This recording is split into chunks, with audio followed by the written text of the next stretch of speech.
and Center podcast. I told you offline a little bit ago that we started making this a video instead of an article because it allowed us to get to know AACFB members better. And it could give us a taste of their personality, which is what we want to do, because up until now, we haven't been able to meet at very many conferences, and the video gives us the ability to connect on a little bit of a deeper level than the written articles. So the front and center is really all about bringing someone front and center and letting people get to know them. And with you and Kayla being the newest AACFB members in office for a year now as directors at large, you're a natural person to bring on and let people get to know. So I thank you for coming on and taking the time to do this, because I know everyone's really busy. Thank you very much for having me, Leslie. You bet. So you've been in the director at large position for a year with the AACFB. What have you done? What do you see it doing? What do you expect to have happening in that position? So thank you very much for having me, Leslie. The AACFB has been an incredible organization. It's provided me the opportunity to make new friends, but also make new contacts and connections, but also learn a great deal. This is the industry that has kind of raised me. And I think serving on the board was my intention to help give back to the industry, but I've received so much more than what I thought I would be giving. Isn't that so important whenever you become a part of a family or community, which I think the finance industry is a family and community, and then you have the sub community like the AACFB and even each company being its own family and community. And then you find that you're receiving so much just being a part of it that you want to give back. And then the AACFB allows you to do that when you become elected. And I know that's been really rewarding for me when I've been able to do these articles or podcasts. So I'm guessing that the director at large position really helps you to do that too. Yes, very much so. It's been an incredible experience so far. And I would encourage anyone that is ready and willing to help serve as part of the board or in the committees, because doing great things. Yeah, absolutely. I was on the education committee for a little bit, and we were doing a lot during that time. And although I'm not on it anymore right now, I know they stay super busy trying to make sure people are connected and stay educated, because it's so fast paced in finance. So absolutely. Well, tell me a little bit about you. I think we talked about what you do in the industry and who is Michael, because this is really what it's about, is you as an individual. Oh. Well, me as an individual, no one special or spectacular. My parents, when I was very young, immigrated to the States from South Korea, and I did most of my growing up in Texas. I moved to Georgia after high school, and like many, stumbled into the equipment finance industry when I was 18 years old. Mm-hmm. I had the great fortune of working my way through various positions during my time at my previous company, with really great mentoring along the way. I was an intern, did data entry, sales, marketing, business development, and even IT. I was, and even today am, the person that people call when their mouse isn't working. I'm not sure if I'm any different today, minus being a little older and a tiny bit wiser, but I do have the great honor of being the leader of a company of incredibly talented individuals that are doing special things in and for the industry. And this is the industry that, like I said, helped raise me and has given me every opportunity to provide for my family and the families of my entire team.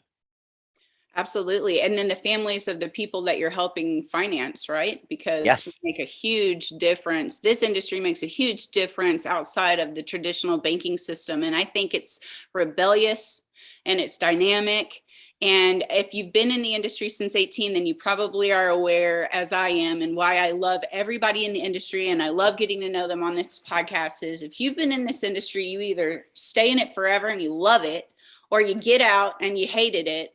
But there's no in between. You're either, a leader and a challenger, and you stay in there and you do amazing, or you get out and you find something more mainstream. Very true. Very true. So I grew up in Texas as well, and I started in the equipment finance industry in Texas as well.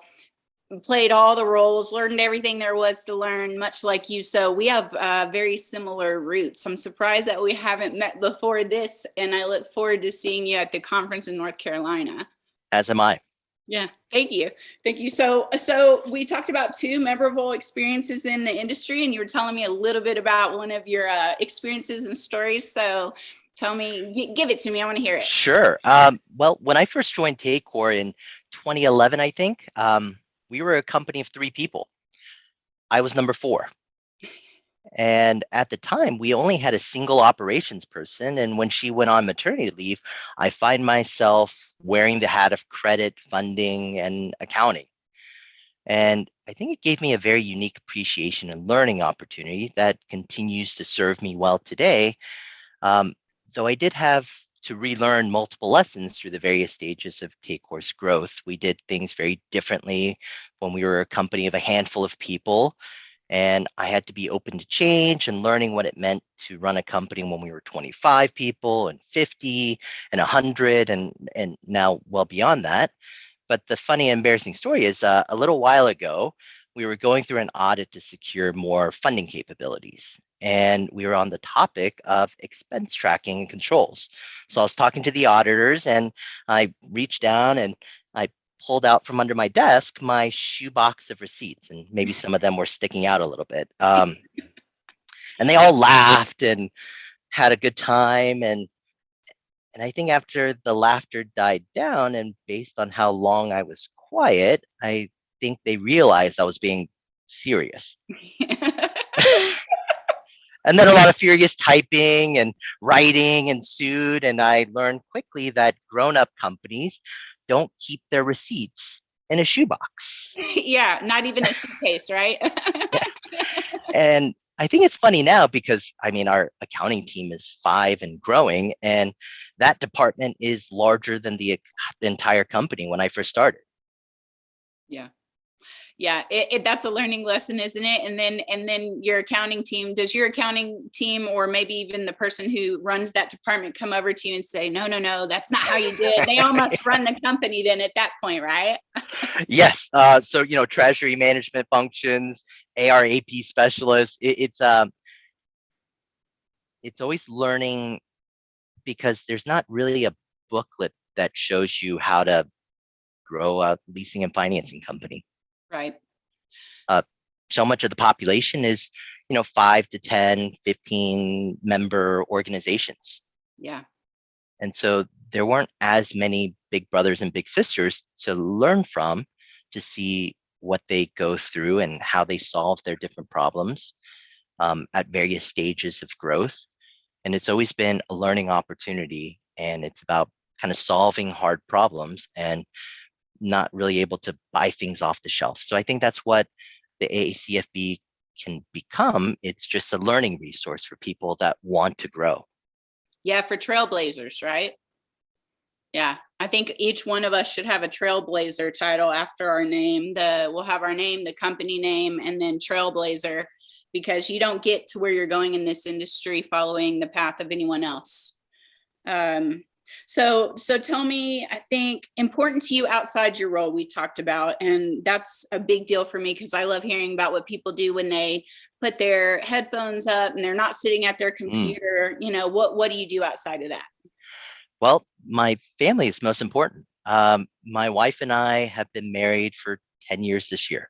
Oh, We have 2 congratulations. kids, Evelyn and Gracie, 4 and 6. And my personal and professional families have grown up over the years together, right alongside each other. And I realized certain important truths and wanted to apply them universally and not allow myself to be exempt from the expectations of those here at Taycor. I can't be present for my family and work 80 hours a week. And I wouldn't find it fair to expect my team at Taycor to miss important milestones or family events, having to work those extra hours. Yeah. So we've had a very good culture here at Taycor of work-life balance, achieve a lot, work hard, and then go home and spend time with family. Yeah. Outside of that, one of my hobbies that I've done for the last 20 years and learned a lot of lessons from is Brazilian Jiu-Jitsu. I've done that for almost 20 years. And I've learned a couple of important things. One, the bigger person doesn't always win, Mm-hmm. which leads to the next lesson. Two, and probably the most valuable, is how to endure suffering well. When you're fighting, there are times where from the very beginning, the opponent is bigger, stronger, faster, they know more than you, and defeat is inevitable. But I learned how to fight to the very bitter end. And so we kind of come up with two pillars of Taycor. Try your best, always and to the very end, from beginning to end, try your best. And two, care for others. And so really our company objectives, they boil down to making sure that we have two positive checks, and we want to make sure that we're always trying our best and we're always caring for others. And that could be everything from the customers to our vendors, to our lender partners, to our banks, and each other. And so these are the two lessons that I've learned and try to apply both at home and at work and as part of the organization. Absolutely. You talk about Brazilian Jiu-Jitsu, and a couple of things come to mind. One, like UFC, of course, Hoist Gracie, those kind of things. And although that's probably mainstream, and you may even get tired of hearing about that, like, oh, that's, there's so much more to Brazilian Jiu-Jitsu than those things. People like me who haven't practiced it, we think about that immediately. And then we also think about discipline, right? Because like you said, you have to learn so much about endurance and resilience in that art. And I call it an art because I think it really is. And anyone who's been able to stick with it for 20 years has probably learned some life lessons that those of us who haven't practiced it will never learn. And so it's good that people like you are in a leadership position, because you're able to pass those lessons on to others. And we get the benefit of 20 years of experience where you were the one who actually had to pay the price for that. So that motivates me, and it's admirable, and I love to hear it. So I appreciate that you've done that and that you're sharing that with all of us. Sincerely, truly, that's a great thing. Thank you. Yeah, you bet. So is there anything other than the conference coming up or what we haven't talked about that you kind of want to add in here, knowing that, this is where people are going to kind of get to know Michael, and then hopefully we're going to run up to you. I know I will at the conference and say, hey, how you doing? I know you, and we'll get to shake hands for the first time. But anything you want to add in there or kind of plug in about AACFB or Taycor or yourself, or a shout out, because now's the time. Wow. Okay. So, I think the industry at large has always been a small sibling to the larger umbrellas of financing. Credit cards, auto loans, mortgages, and equipment financing has been a relatively small vertical for a period of time. One of the things that I've learned is that being so small, there's not a whole lot of third-party providers coming in, rushing in to build technology or to build products or to build support to support this industry. And so most of what we've had to build and learn and the problems we've had to solve, we've had to do it on our own. And so this kind of reminds me of the story that I read online one day about this class that went on a hike. And they were going on this hike, and it was a class of maybe 20 or 30 kids and a couple of teachers, a teacher at the front, teacher at the back. And these kids were walking along this trail, and there was a tree in the way. And each child in line went over the tree, under the tree, and as they kind of moved through the line, there was this one child at the very end that moved the tree out of the way. And the teacher said, oh, well, that's really nice. Why did you do that? And they responded, well, we're not going to be the only persons going on this trail. There's going to be others after us. And if we can just remove some of the impediments, some of the hurdles, some of the road bumps, I think it'll make it easier for the next generation, the next people coming after us, to go through this trail easier. So I think you talk about trailblazing. I think part of our responsibility to the continuation of this industry at large is to make it easier for the next generation to go a little bit further. Yeah.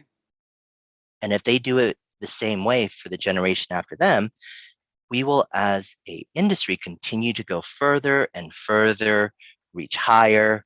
And at the end of the day, I think we can help more customers. Mm-hmm. And so I think if we took that mindset as a community, it may not directly impact you or benefit you, but if we just took the approach of let's try to impact and benefit the industry at large, I think that's what will create true success for this community.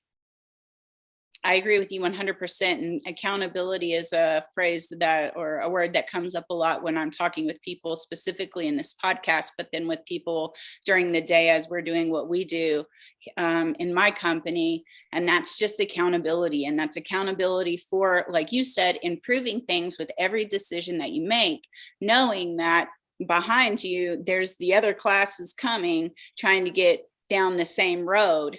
And the more that you're able to allow them to come through, the more of you that's going to get to the end and achieve those goals that you want to, whether it be to have that picnic or that camp, or go fishing at the pond you're getting to.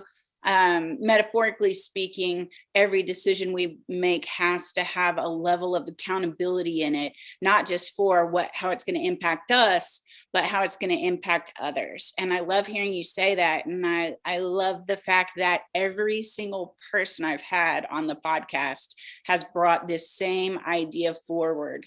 And probably because they're all leaders like yourself and in positions to be impactful.